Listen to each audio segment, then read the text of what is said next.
everybody. Welcome to Mental Health TV. We're really pleased to have a fantastic panel with us tonight. We're going to be looking at Bright Charities work and particularly Star Awards. So it's absolutely fantastic to see you. Obviously, I'm Nicky. Let me hand over to Vanessa so she can tell you how you can join in with us tonight. Hello, everyone. If you're listening, welcome and thanks for joining us. I think tonight's going to be a really interesting session.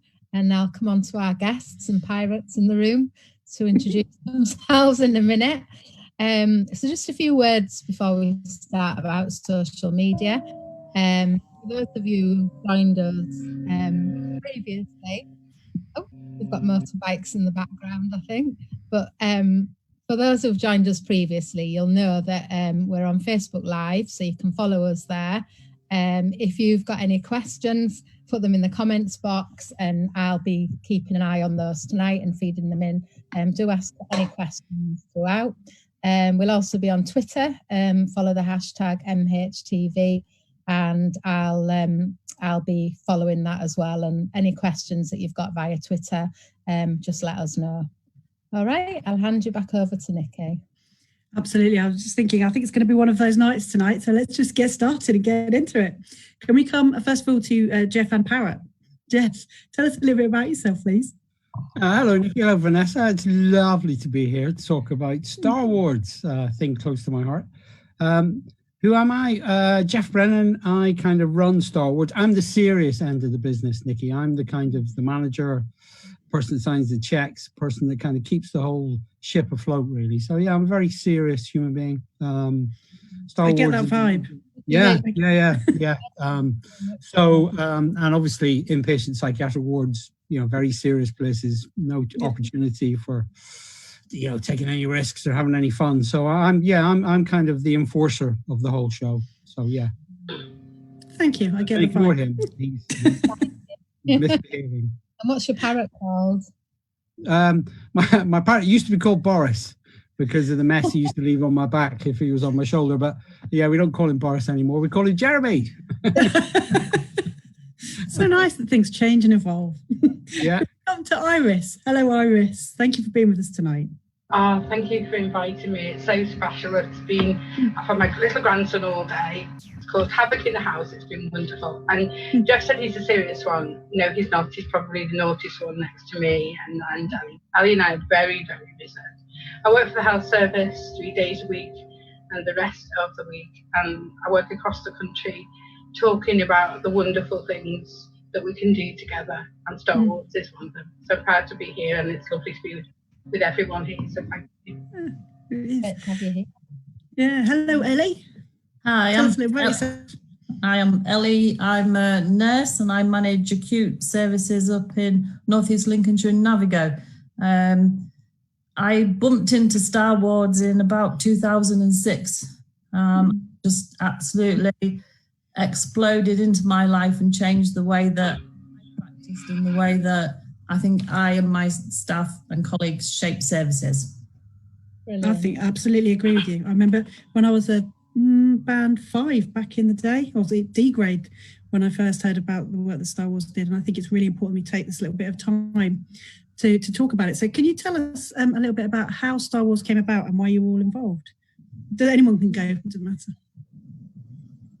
Well, I'll have a go first because I've got lived experience, so I'm not exactly a member of staff, although I'm a band 6 improvement lead and I work with our allied health professionals team. I'm proud to do that. But I'm actually Iris. I'm a person with very complex trauma background and I've got physical health problems now as well. A lot of them have been caused by the mental health journey I've been on.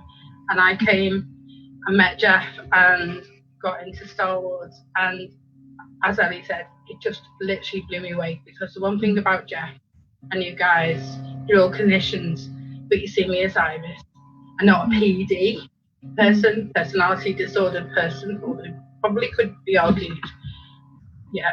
And I'm smiling because of Star Wars has helped people see me as Iris and not one that needs to be fixed or a diagnosis. So that's a really good reason to be part of something, isn't it? Thank you. Thank you. That's very, very nice. Nice of you to say, Iris. I think I mean, I became involved with Star Wards back in early 2000s. My story is that I was in an acute service as a clinician, and I wrote to Marion saying, would you come down and open a little conference I was doing, not thinking she would. And of course, up she bundles. And if you haven't met Marion Janner, she is a force of nature. It's like a tornado of positive stuff just blows through your hospital, and it's never quite the same again. She got up on a stage, and there was there must have been about 200 people there. And I think half the room wanted to Medicare, and the other half just wanted to put her on a pedestal and trump her around the place. But she was challenging, funny, brilliant. But of course, for me, she was just singing. She just articulated everything I believed. Working in inpatient wards, they don't have to be dire places. Tremendous things we have in patients. You can have, I loved working on wards, not because of people come in with the most awful traumas. Iris is right. People's histories are dreadful, but it doesn't have to be dreadful when they're there. And you can create spaces that are fun and healing. Not all the time, obviously. As we are doing what we're doing, but it doesn't have to be boring. It doesn't have to be dire. It doesn't have to be dreadful. And Marion, she kind of said all that, and then just with the examples that she had, it kind of gave me permission, and from there just took off really. And I am actually quite a serious clinician, but some of the best, funniest days I've ever had have been on inpatient wards with people who are technically quite unwell, but in my opinion are just brilliant to be around. I've made friendships with patients on wards. I've laughed with patients on wards. I've cried with them. I've watched England get beaten in the World Cup. Just a few times. I saw the Gulf War start on an inpatient ward. I watched the Northern Irish Peace Treaty signed when I was on an inpatient ward. These aren't these dark, forbidding, awful places to me. These are places of tremendous potential, and I've just really enjoyed my career. I've loved Star Wards and what it brings. And Safe Wards as a consequence. I could talk about it all day, Nicky. We could chuck out examples of where everything I said has been demonstrated, but the one place it really has been demonstrated really, really well is up with Ellie and her crew, because they're almost like a walking, living Star Wards kind of advert. Sorry. I think he's telling me to shut up, so I'm going to hand over to Ellie. You should always listen to an inflatable parrot. Absolutely. Fun, yes. For sure. Ellie? Yeah, thanks, Geoff. I can understand if you're a bit thrown by that. Yeah, well, my first...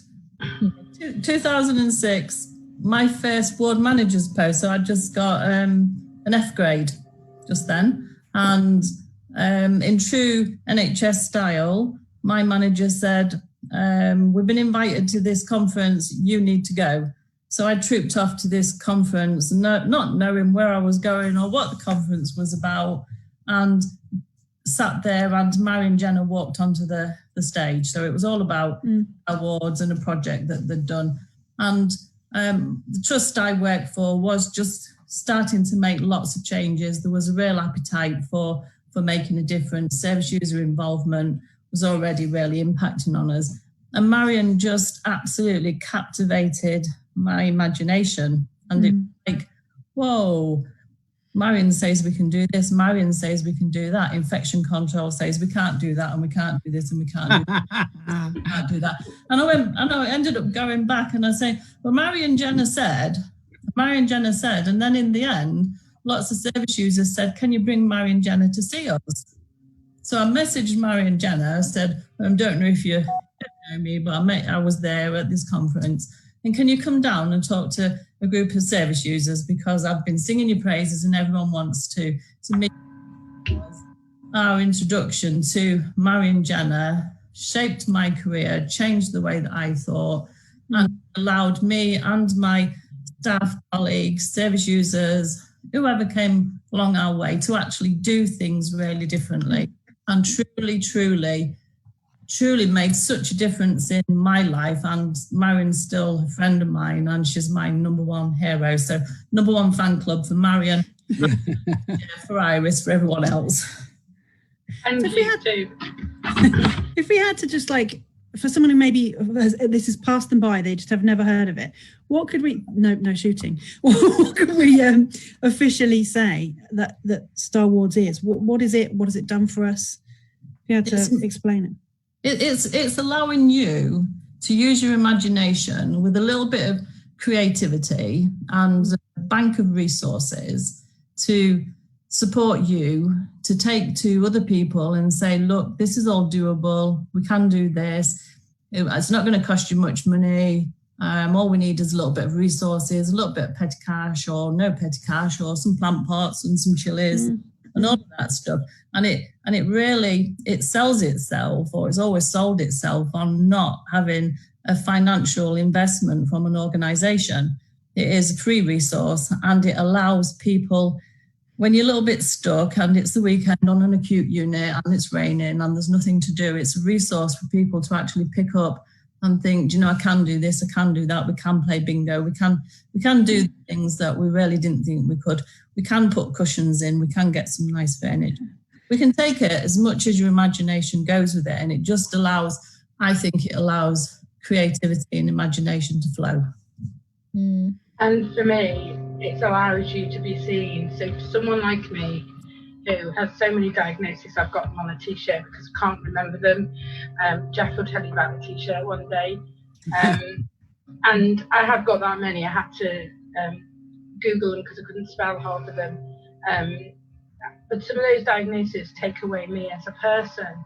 And they do for so many others. It's not just about me. It's how we link Star Wars and Safe Words.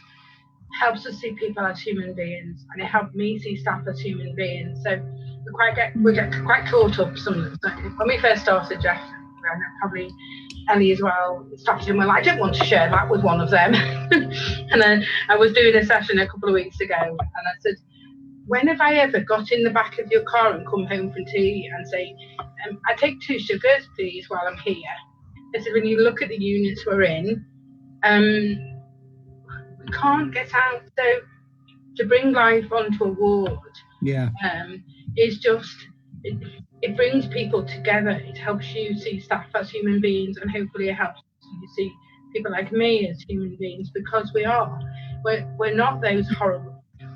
You know, we have to be realistic. My behaviour when I'm unwell and I'm triggered by trauma that happened to me is quite awful. I don't remember it because I've got DID, which is dissociated identity disorder, which is quite complex. But I'm not to blame for having that. That was because of trauma. But when people actually get to know me, I'm quite creative. I haven't got any exams, and I don't want them. Because some people I come across, and Geoff isn't one of them, a lot of people I work with, I never know what exams they've got, because they don't force them on me, because they know it makes me feel uncomfortable and intimidated.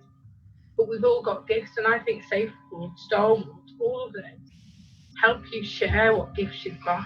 Yeah. It's just lovely. We've seen some relationships that would never ever have been aligned. Never. You know, Geoff will tell you, you know, and Geoff's my friend, and I really care for him, and he cares for me. If I'd have said that when I was on a ward, I would have been sectioned for having delusions of grandeur. But it just brings people to life. I love it, and the colour, the way it changes the wood environment, the feel is just phenomenal. It's just amazing. Yeah, I would echo that with Iris. I think what has Star Wars ever done for us? I think if anything, it's about, we have a thing called Bring Yourself to Work Day. It's one of the Star Wars, and it's easier to do than describe, but it's basically, you got a ward, it's got a doctor, it's got a consultant psychiatrist, it's got band 6, band 7, ward manager, psychologist, and a load of patients. Take all that away, it's a big room with a lot of people in it. And when you start to think about that, Iris, dissociated disorder, readmitted for this. On the other side, grandmother, fantastic cake maker. You should see Iris's cakes; they're just unbelievable. And me, I am quite, I've done research publications and all that, but but I'm also Geoff. I like, believe it or not, I like pirates. And it's, I think the weird thing is it's not a competition. And I think that's, often we talk about things, it's either or, and Star Wars it's not in competition with anything. That's its beauty. It goes on to award and it says, we respect all that. We respect the doctor, we respect the psychologist, we respect the fact that patients are in pain, but can't we just have a little bit of fun? Can we have some more activities? What do people want to do on here? And the minute you open that conversation up, patients step forward and they have brilliant ideas and they're active agents and they contribute. And some people say, oh, and they get better. Well, they might get better, but that's not what we're trying to do. We're literally just trying to say it doesn't have to be dark, boring, and dire. It can be fun. And the crucial factor for me is that this isn't a bunch of research science nurses or doctors in a room thinking this is the best thing to do. This is a bunch of patients who said, this is what we like. It wouldn't be that hard to do. Can we do it? And then Marion said, yeah, let's give it a go. And the minute she started that journey, people like Ellie and me went, this is brilliant. And it snowballed. It just took off. And it stayed taking off. And, we've run out of money and all the rest of it. But the resources are still there. So more than anything else, it's just an idea. And the idea is, can we have a bit of fun while we're doing all this? And then it morphs into, as Ellie says, is, do the rooms have to look like prisons? Can we have nice flowers on the table? Wouldn't it be nice to have a nice sofa? I mean, you go to Ellie's place and the clocks are just so non-clinical even, if you go to Ellie's place, it's like walking into a very nice budget motel. And that's an inpatient psychiatric ward. And once somebody starts doing any of this stuff, and somebody else says, oh, I'd like to do that, and people around say, oh, you can't. We were the ones that kind of going, well, somebody else has done it, and this is how they've done it, and this is what it looks like. And yes, you can have ligature free, you can have it all that the ligatures are all taken care of, but it doesn't have to look like, just clinical and terrible. And I think in many ways, all Star Wars did in a funny kind of way. We all say we're not the story, we're a catalyst. We just gave people permission. And the weird thing is when we did, people like Ellie, people like Iris, people like Paul Sams, people like Rob Bowles, people like Joanna, people up in Manchester, people in Wales, people in Norfolk, people down in Sussex, people in Australia, all started coming forward saying we're doing this. A forensic unit, patients hadn't had a holiday, Star Wars style, sat down and said, let's bring the holiday to the unit. They put sound out in the kind of yard area, put plastic donkeys on, and they had 2 weeks, on the beach. That's a kind of Star Wars thing. Can you stick it in an audit controlled? Nah, that's not what it is. And in many ways that kills it. It's literally just saying to people, if you ever thought, why can't we? Why can't you? Why can't we have a rabbit? Why can't we have chickens? Talk to Ellie about chickens. Why can't we have in Australia, and shut me up somebody at some point because you probably need to.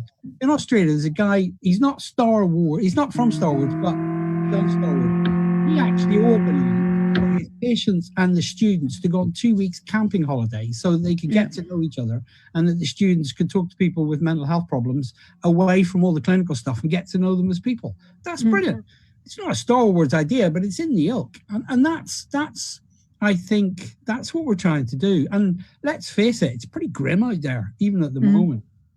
So it's taken off as a kind of complete counterculture balance to that, I think. And long may it continue. Sorry. Absolutely. I think I'm being told. Yeah, shut up. It's usually me that gets that. I think, and I hope Ellie and help me with this a bit, it actually makes it safer.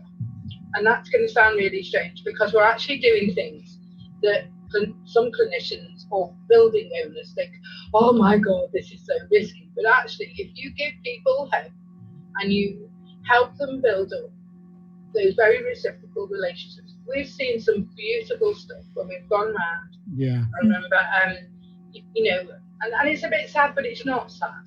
It shows how people care for each other on the wards and keep each other safe. So Unfortunately, they'd lost a young lady on one of the wards, and they were doing the tree, and it was all hands. They were beautiful hands. I think we went on that ward, and one of the staff nurses was blue. Do you remember, Geoff? All the hair, the face, it was all blue. Was that the chameleon day up in? No, I think it was a female PD. Oh, I hate that term. And we went, and it was so fun. But the girls, we'd done some sessions with them, and the staff had got together and really enjoyed putting their hands on, everyone's hands on, but they'd unfortunately lost a patient to suicide. They didn't want to leave her out. They wanted to remember. Everyone saying, no, we can't talk about it. We can't talk about it. Well, actually, yes, you can talk about it, because they cared for her, and the patients were just as devastated. The staff were devastated. They didn't want to leave her off that tree, and they didn't.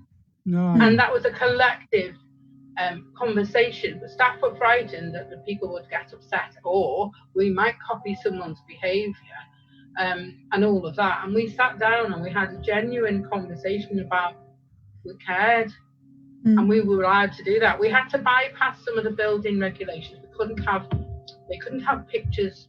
We couldn't hang pictures. You couldn't have anything nice on the walls. And I said, why not? Why not? As long as the people, when they've unleashed the building or whatever they do in the health service, we'll paint it back to the same colour if you want. Yeah. We couldn't have cushions. Oh, no, you can't have cushions. You'll get an infection off a cushion. So we had all that. But you know what? Collectively, we got together and we did it. But we didn't do it. The staff did it and the patients did it. They owned it. And it was so beautiful when we went back. I cried when I walked in. I walked the difference. Colour. Beautiful message was on those hands. And they never forgot that young lady. So for anyone go on, Iris. I was just going to say, just linking in with what Iris is saying as well around cushions and environments, and what Geoff said about clocks. We built a new unit. We've been open 10 years, but we fell out with the design team at the time, because they wanted a clock in every single room, and they wanted an office clock on every single bedroom wall, on every single room that you could even imagine. And I ranted and raved and said, that's not what we're doing. Mary and Jenna wouldn't have that. We went out to somewhere like the Range or Next or whatever, and we bought all these clocks. And the design team didn't come to the launch of the new building because we'd fallen out over clocks. But it's so important to get it right and to make it feel homely. And some of the biggest resistance we got when we opened our unit, and we were tasked to make it somewhere between a Travelodge and a Premier Inn. We were going for that. Aim for the stars, everyone. Not Premier Inns. Absolutely. Goodness me, don't have a comfortable bed on a mental health. That wouldn't do. Do you know what? We were told that, well, it'll just get trashed. People will just trash it. And our chief exec at the time, fabulous man, said, you know what, you're absolutely wrong. He said, because treat people as you would expect to be treated yourself. You don't walk into a hotel room and you don't trash it. And it's only very rarely that we do get damage, because we do get unwell people, all of that stuff. But it's not normal for things to get broken. And my biggest message is, because I would not put a TV inside a plastic box and stick it on a wall and watch it in my living room. So why would you do covered in scratches over the front of it? It's just when the TV gets broke, I just go on Amazon and order another one, and it gets delivered the next day. That's it. That's how it should be. I think we need to come to Vanessa now for some questions because we're almost halfway through already. So, whoopsies.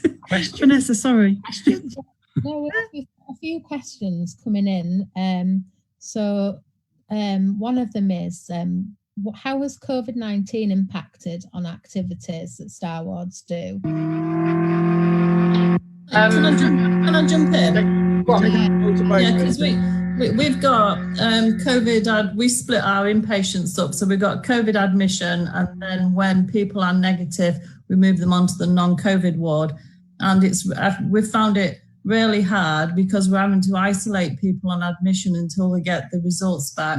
So what we did we don't have TVs in bedrooms. We have big TVs in lounges and ladies' lounge and men's lounges, but we like people to actually interact. The first thing we did was I ordered TVs. Thank you, Amazon again.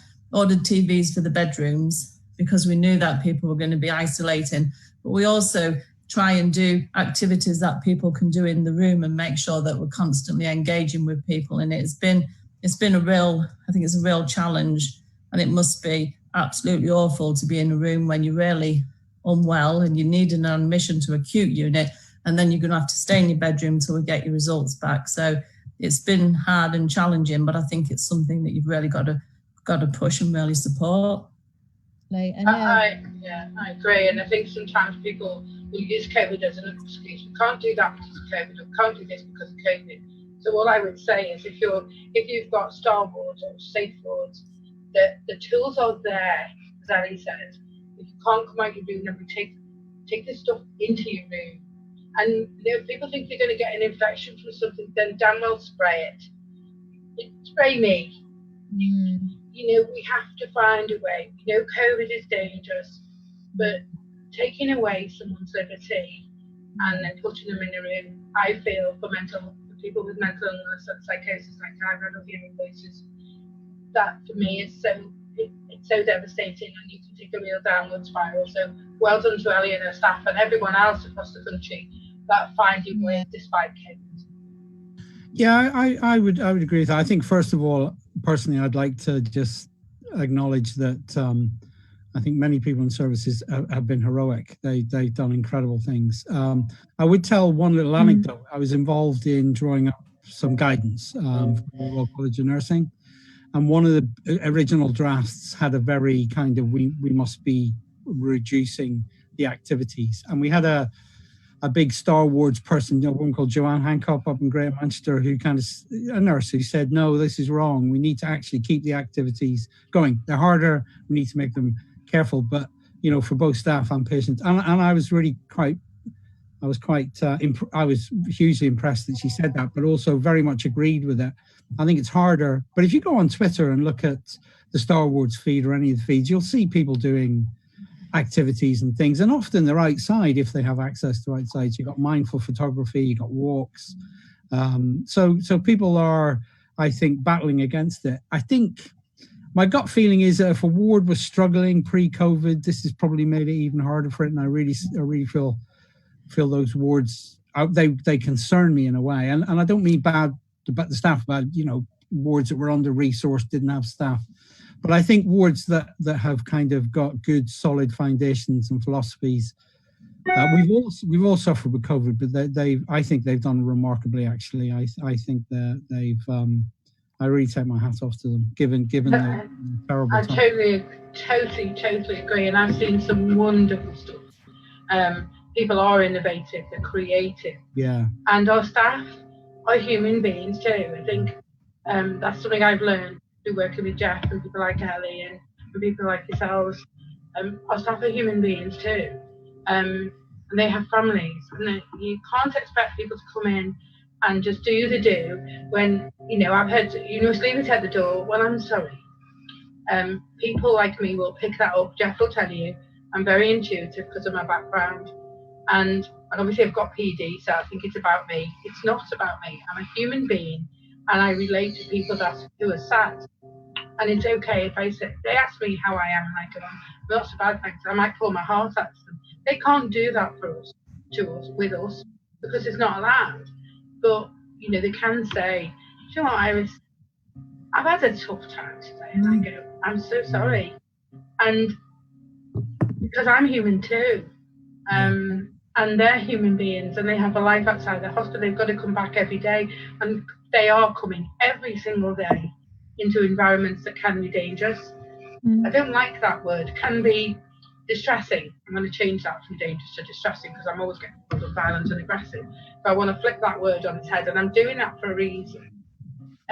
We need to change our language and soften it and care and make it compassionate, because we're all human beings together. We're all different. We're all the same but different. We're all human beings. Can I just tell one story that I've just remembered? I remember in the middle of COVID, there was I can't remember, I think it was on Twitter. It was an inpatient ward, and God, I wish I could remember. It might have been Manchester, but it might have been Ipswich as well. It might have been the Woodlands in Ipswich. But anyway, it was a really good ward. And they said that at 8 o'clock, when they had the clap, do you remember they used to do that clap for the NHS?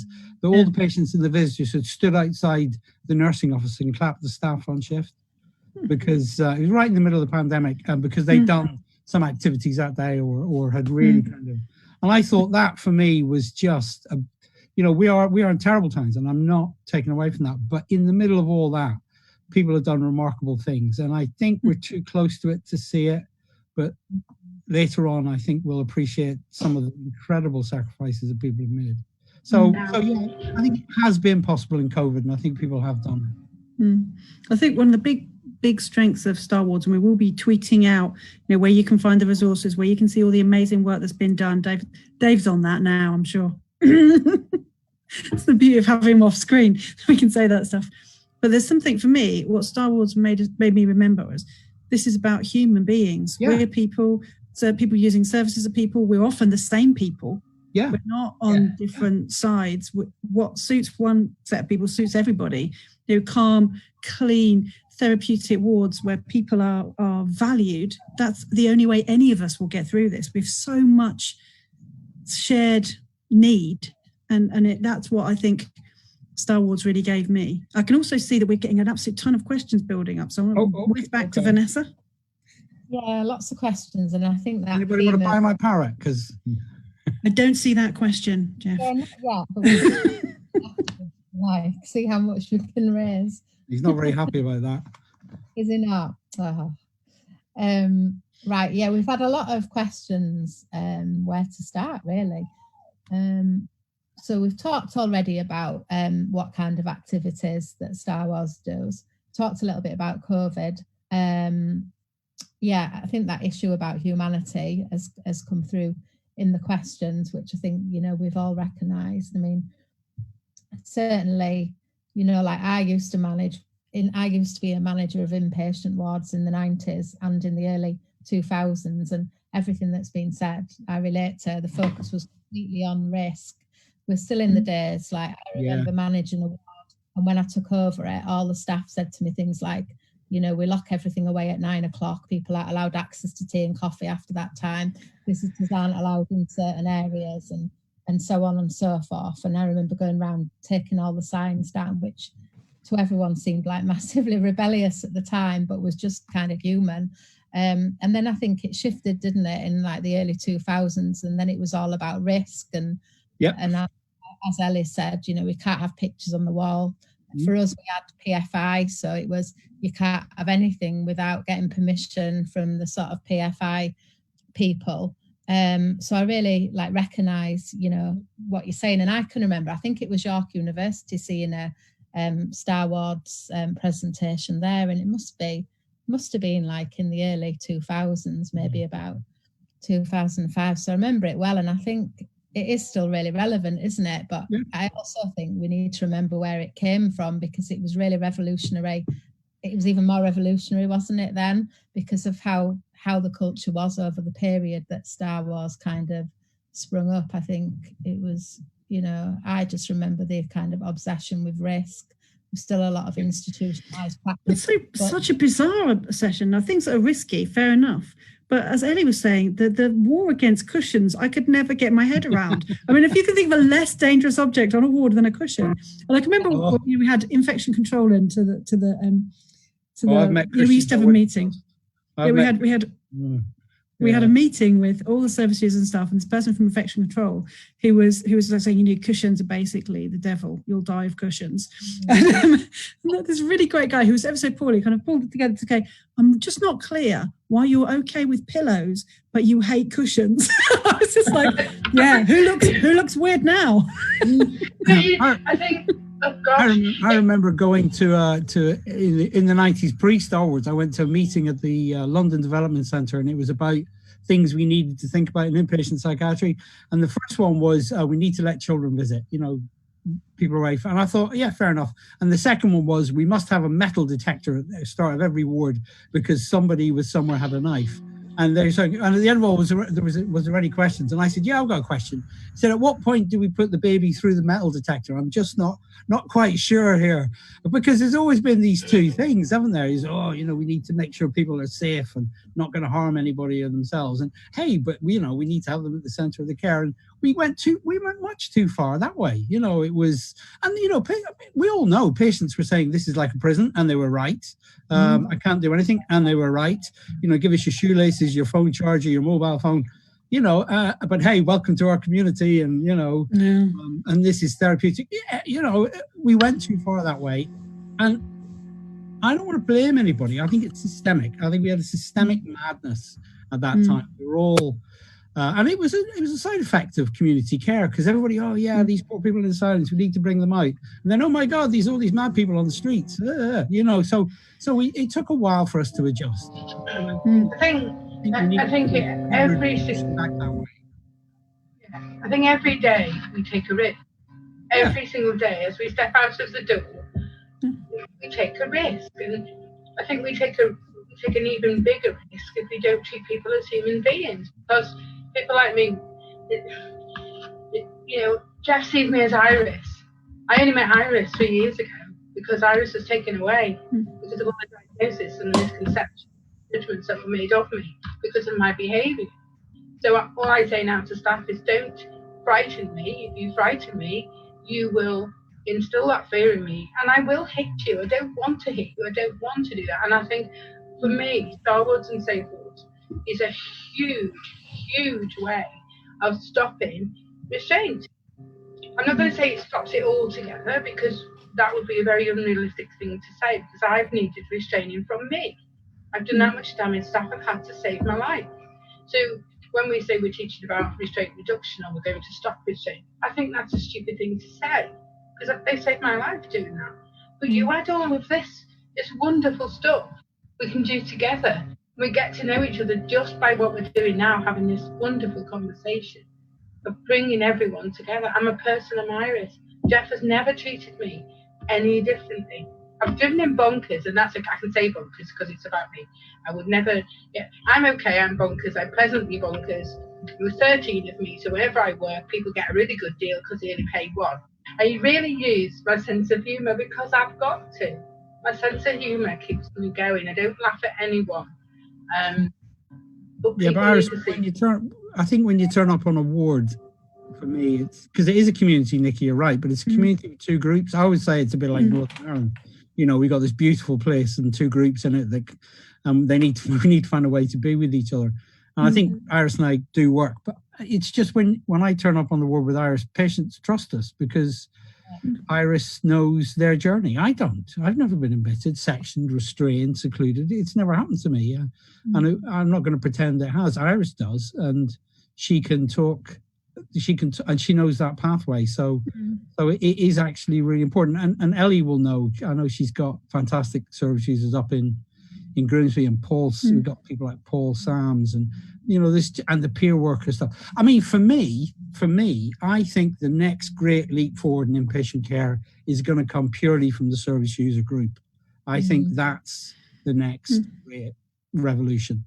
Is the more we give Iris and Paul and others a voice, the more we're going to learn, and the more we have to learn. Safe Wards has kind of shown us that there's a lot more we've got to mine from the patient experience that will help us to understand why things happen the way they do, and we need to learn from them because we don't know. We just genuinely don't know.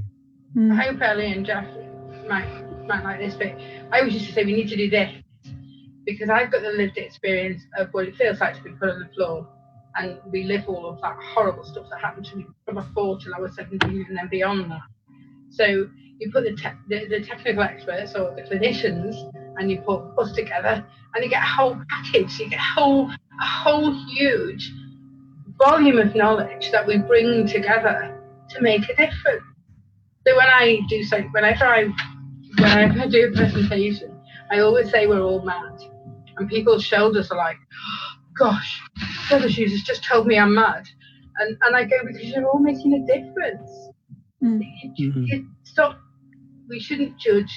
We we shouldn't blame people. We're changing, we're evolving, we're learning together, and for me that's just magical. It's like music to my ears. Every time I hear the wonderful stuff that goes on. Brilliant.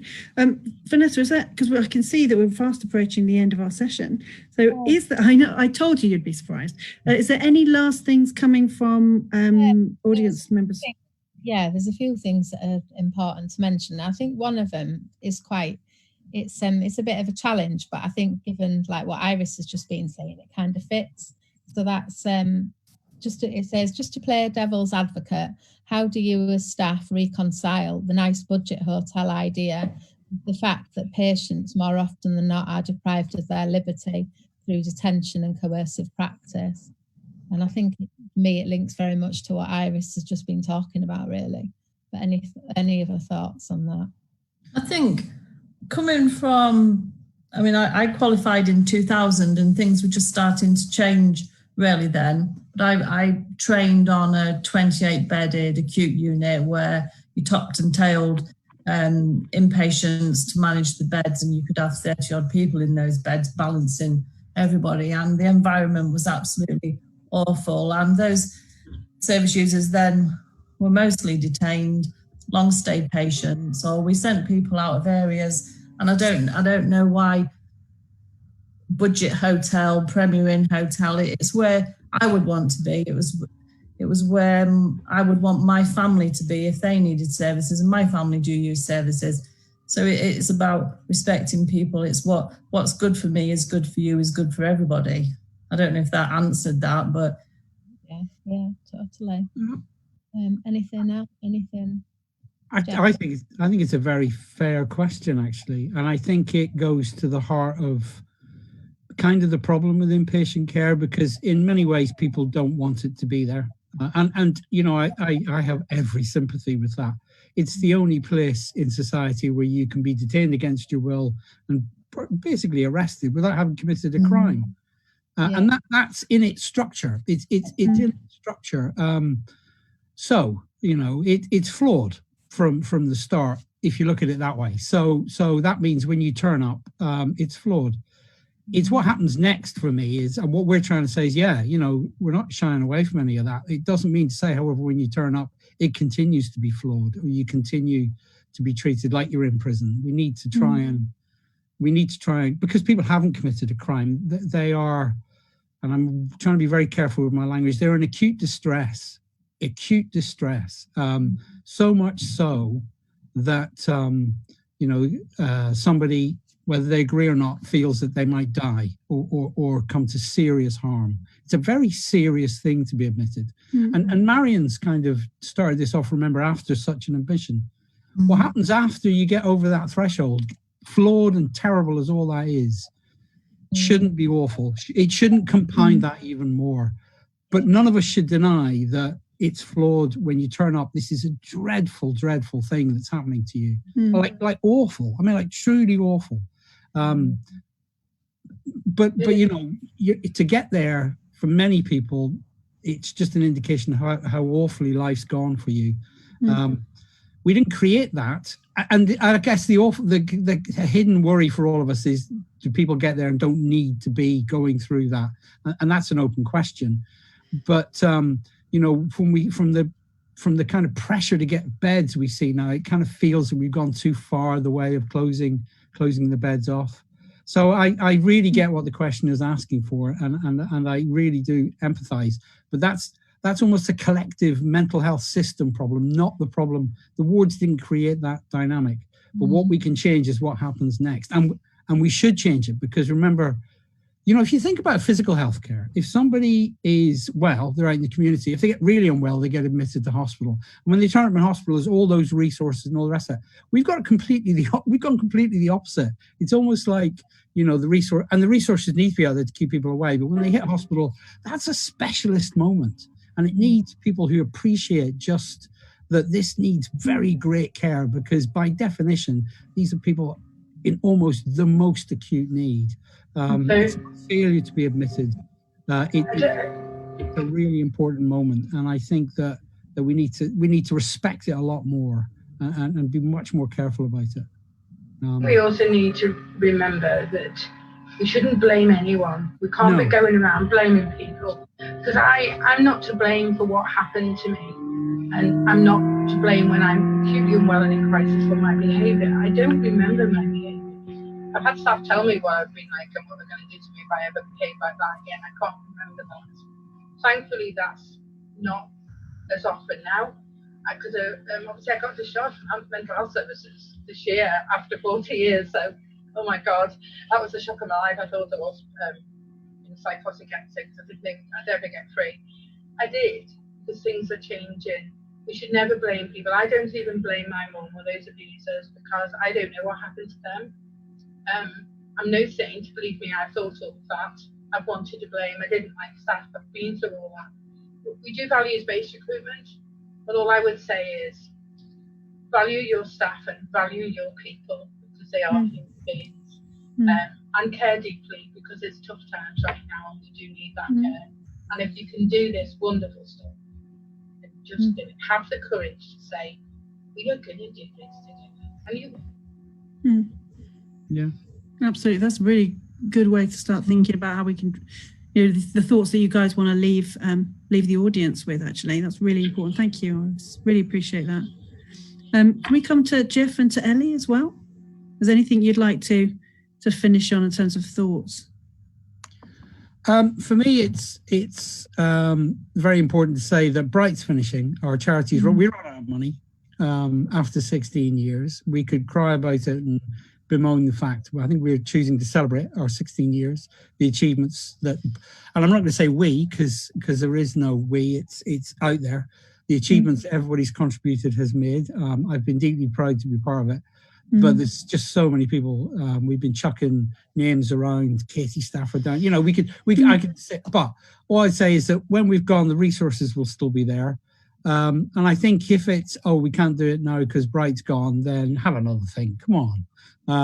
Whoever, and there'll be another iteration. Safe Words is running a fantastic furrow as well. Talk First. There's a lot of really good ideas out right there. We just got to keep the momentum going. The one thing I would say is, because if we don't, we'll start to go backwards. Wards never end. They never stop. If you've got an action plan for the next year, what are you going to do in 10 years? Because, as far as we can see into the future, there's going to be wards. We need to keep doing this stuff. We need to keep putting pressure on, but we need to have fun while we're doing it. It's really important. We'll keep going if we're having fun. And I'd just like to say, yo ho ho for Christmas. A really, really big thank you to all the fantastic staff out there and patients who are just so impressive. It's been an amazing ride, and thank you very much. I just want to add on around Star Wars as well. It is a free resource. It's still going to be out there, and it's so important to keep the spirit of Star Wars going, even more so in these times as well. It's absolutely free. Everything is doable. You don't need fancy environments. You just need a little bit of imagination and a little bit of pirate dust. You don't even need us, Ellie, do you? Don't need us. No, as well for account towards. I just think you need to give people hope, especially now. Without hope, we have nothing. Give people an opportunity to try. Just keep trying. You'll find a way. Everyone, service users and carers, and staff together. And so hope, opportunity, and let's get back a bit of control about who we are, and we care. We just care and carry on doing that. Don't ever give up. Vanessa, was anything that you wanted to share before we head out as well? Yeah, no, I think it's just been a great conversation, and I think for me, it's all about hope. Like we just said, humanity, humour. So maybe we need H's rather than 6 C's. Shall we think of a few more?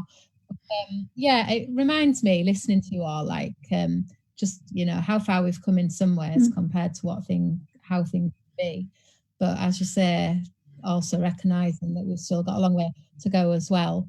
And it's been really interesting, and I think I haven't been great on social media tonight because I've been listening to you all, I think we have answered a lot of questions because a lot of things you've covered in the conversation anyway. But I'll have a look at the Twitter feed. So if anyone's listening and they feel that they've asked a question that we haven't covered tonight, we will go back over them, and hopefully our guests as well. If there's any questions to ask them, we'll forward them to you through tweets as well. But yeah, I mean, thank you. It's been great. I've really enjoyed it tonight.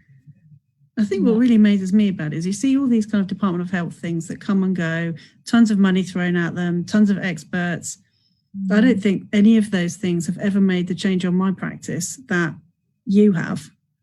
And I think that is really extraordinary when you look at it being a ground up thing, you know, and also that idea that one person says something and they say it to somebody else, and then they say, well, that's a good idea, and they support and share it. No money changes hands. Everybody just moves forward together because that's what's in everyone's best interests. There was something about that kind of egalitarian, shared community, kindness. All that stuff was really, really important. And I think it stays important, doesn't it? It doesn't go away. That stuff still stays. No one has the power to take it away, do they? Just one thing. We didn't change your practice. You did. Well done, you. Ideas from us, but well done, you. It never occurred to me that I could be different. Yeah. I did what I was taught, and then somebody said to me, why are you doing that? And I was like, I'll stop. Start doing something else. Can I just say this is so revolutionary for me, because in years gone by you wouldn't have let me near you. I would have been somewhere else. How wonderful is it? We need so many more people working together like this. I think so. Just like music to my ears. It's wonderful. Yeah, so anybody who is watching, please check out the resources, and please share them, take them, use them, keep passing them on, making them better. There's not an end point.